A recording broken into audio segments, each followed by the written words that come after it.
Welcome to the Banker Lamp. Please enjoy the video. You begin by getting the project playable. Set tempo, time signature, and a low latency buffer so automation feels immediate.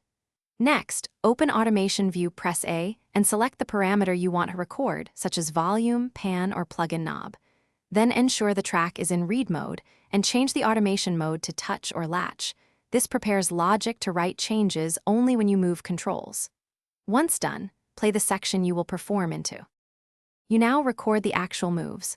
Start playback and perform your automation gestures with a mouse, trackpad, MIDI controller, or plugin interface. Use touch when you want automation to return when you stop, and latch when changes should hold after release. This choice affects how logic writes breakpoints. If you need precise edits, punch in and out by enabling cycle range.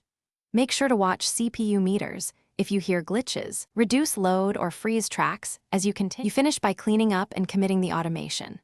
Once recording stops, open the automation lane and trim or move breakpoints with the pointer or marquee tools for smoother curves.